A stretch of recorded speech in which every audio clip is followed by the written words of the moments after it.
Avant que la vidéo commence, beaucoup d'entre vous regardent mes vidéos sans être abonnés et c'est super dommage, du coup n'hésitez pas à vous abonner, ça me ferait super plaisir. Et aussi dans la description il y a le site de Kayobi, un site qui vend des vêtements incroyables au style streetwear japonais, et en plus de ça, avec le code DENOS, vous avez une réduction de 10% sur tout le site. Allez jeter un œil, avec le code de réduction c'est encore moins cher et les vêtements sont super quali, je vous le garantis. Et bonjour à tous et à toutes, et ici DENOS, on se retrouve pour une nouvelle vidéo, oui ça faisait longtemps, mais pour ceux qui le sauraient pas, j'habite en Corée, donc avec les cours, les sorties, l'adaptation au pays,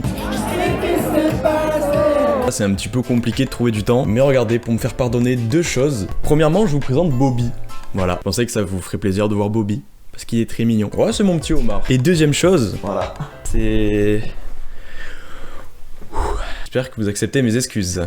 Enfin bref, sans plus tarder, c'est parti pour cette vidéo qui vous présentera plein de faits sur plein d'animés différents. Donc si parfois vous connaissez pas l'animé, peut-être que ça vous fera même découvrir l'œuvre. Enfin bref, j'espère que ça vous plaira, j'ai essayé de trouver pas mal de faits insolites et on est parti avec le premier fait. Les animés prennent beaucoup plus de place qu'on pourrait le croire dans le monde de l'animation. Cartoon et autres séries d'animation font pas le figure face aux animés qui ne représentent pas moins de 60% du contenu mondial au niveau animation, c'est vraiment pas mal. Tatsuki Fujimoto, qui est entre autres l'auteur et le dessinateur de Chainsaw Man, tient un compte Twitter sous le pseudonyme de Nagayama Koharu où il se fait passer fictivement pour une élève de CM2. Ouais, c'est un petit peu bizarre. L'auteur de Boku no Pico, Takayama Katsuhiko, a travaillé sur le script de Mirai Nikki et sur celui de Full Metal Alchemist, premier du nom. J'allais faire une blague sur le fait que ça explique pourquoi le script de Mirai Nikki est nul à chier, mais du coup je ne comprends plus rien à ce monde si on prend en compte qu'il a travaillé sur Full Metal Alchemist. Et si vous ne connaissez pas Boku no Pico, passez votre chemin, la gloire de cet animé a assez duré. Vous ne vous êtes jamais demandé quel était l'animé le plus long? Et non, ce n'est pas One Piece ni même Détective Conan. L'anime en question se nomme Sazae-san et c'est un animé qui n'a pas moins de 7500 épisodes. Après, ce sont des épisodes de 6 minutes et c'est un animé destiné aux enfants, ce qui entre autres explique sa longévité. Les sujets potentiels à aborder sont entre guillemets infinis. Les Monogatari Series, une de mes licences d'animé favorites, regorge de références à tout et n'importe quoi, que ce soit d'autres animés, des films ou même des œuvres d'art. Et en voici quelques exemples. Une référence à James Bond. Niveau artistique, on a le tableau de Bonaparte franchissant le Grand Saint-Bernard. Et oui, celui-là fallait vraiment aller le chercher. Et pour finir, sûrement ma référence préférée, pour ceux qui s'intéressent un petit peu à la philosophie, vous l'aurez peut-être reconnu, mais on a le droit à une apparition du grand Osamu Dazai, sûrement l'auteur le plus torturé du Japon.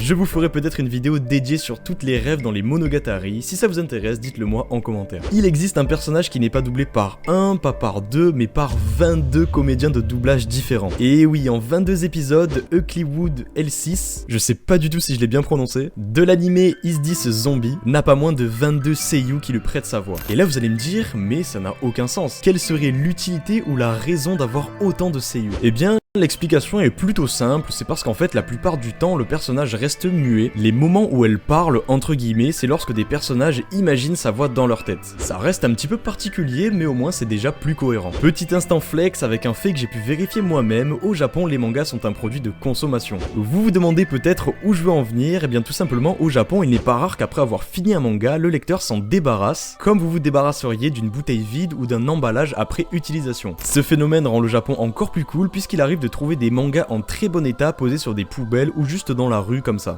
Death Note est banni en Chine. Voilà, c'était le fact. J'en ai déjà parlé dans ma vidéo sur les pubs dans les animés, mais vu que cette dernière a très peu marché, d'ailleurs allez la voir si vous avez le temps, ça me ferait très plaisir, il y a une raison pour laquelle il y a autant de pizzas dans l'animé Code Geass. En fait, ce ne sont pas des pizzas random qui sont dans Code Geass, mais des pizzas de la marque Pizza Hut. Et du coup, vous l'aurez peut-être deviné, mais l'animé nous fout un énorme placement de produits sous le nez dans de nombreux épisodes. Non mais sans déconner, on se croirait sur ma chaîne. À la base, Bakugo de My Hero Academia n'était pas censé être le gros FDP que l'on connaît tous. Initialement, il devait avoir un caractère serviable, gentil et amical.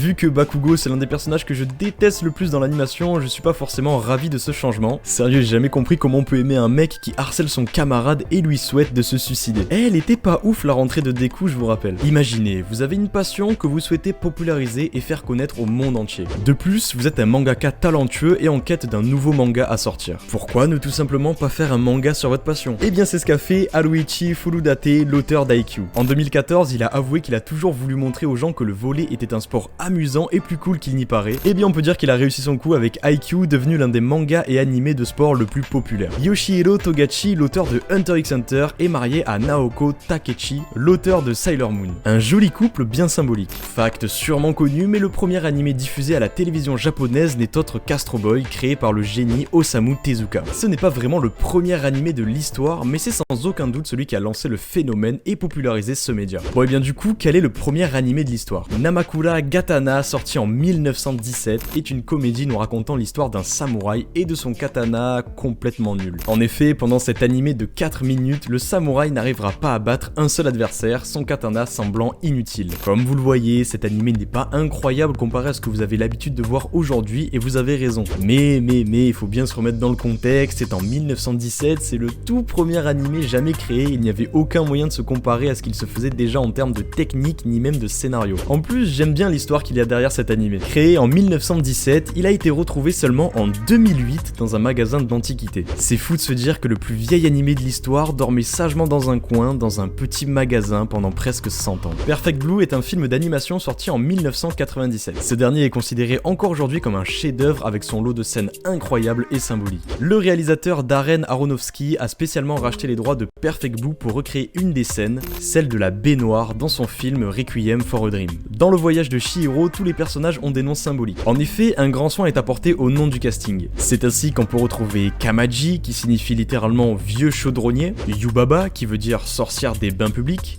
Zeniba, qui signifie sorcière de l'argent, ou encore l'héroïne Chihiro, qui veut dire un millier de recherches. Ah, c'est ce genre de petits détails qui me font encore plus kiffer les animés. Alors là, c'est un fait que je trouve juste incroyable. Dans l'animé Uchu Kyodai, ou Space Brother en anglais, il y a une séquence doublée dans l'espace. Aussi fou que ça puisse paraître, dans l'épisode 31 de la série, l'astronaute Akihiko Oshide a fait un caméo et a doublé ses lignes de dialogue directement depuis l'ISS. C'est un move de génie raccord avec le thème de l'animé, et on pouvait pas rêver mieux dans un animé qui se déroule dans l'espace. The Rising of the Shield Hero nous fait suivre l'histoire d'un aventurier assez particulier, car ce dernier ne se bat pas avec n'importe quelle arme, puisqu'il est contraint de se battre avec un bouclier. Vous vous en doutez, au début il a quelques difficultés comparé à ceux qui se battent à l'épée par exemple. Dans une interview, Haneko Yusagi, l'auteur de l'œuvre, a révélé que le héros était inspiré d'un jeu en ligne Ragnarok Online. En effet, dans ce jeu, il y a une classe défensive qui est très puissante, mais avec laquelle il est impossible de débuter son aventure sans partenaire. Franchement, je trouve que cette inspiration est très classe et ça donne une bonne excuse au héros pour s'associer avec sa partenaire dans l'animé. Fact très rapide, dans le manga Haikyuu, on apprend que Hinata, le personnage principal de l'œuvre, est un fan de One Piece et plus particulièrement de Zoro. Ah, la petite rêve qui fait plaisir. Et pour terminer, petit fact bonus, puisqu'il n'y a pas vraiment de données ni de stats pour le vérifier, mais d'après certains présentateurs de télé japonais, le Japon produirait tellement de mangas que la quantité de papier utilisée pour ces derniers serait supérieure à la quantité de papier utilisé pour faire du papier toilette. En 2020, plus de 600 catégories de mangas sortaient chaque mois et la valeur de l'industrie au Japon était estimée à plus de 612 milliards de yens. Je vous traduis ça en euros, ça fait environ 4 milliards et demi d'euros. Alors est-ce que d'après vous ces chiffres permettraient d'affirmer ce fact? Le mystère reste entier. Et on arrive déjà sur la fin de cette vidéo. Si vous aimez ce format, n'hésitez pas à me le dire en commentaire. En tout cas de mon côté, j'ai vraiment kiffé faire la vidéo, j'ai appris pas mal de choses en faisant mes recherches. N'hésitez pas à lâcher un petit like si la vidéo vous a plu et à vous abonner, blablabla, vous connaissez la chanson. Sur ce, je vous souhaite une bonne journée ou une bonne soirée, c'était Denoz, allez bye bye.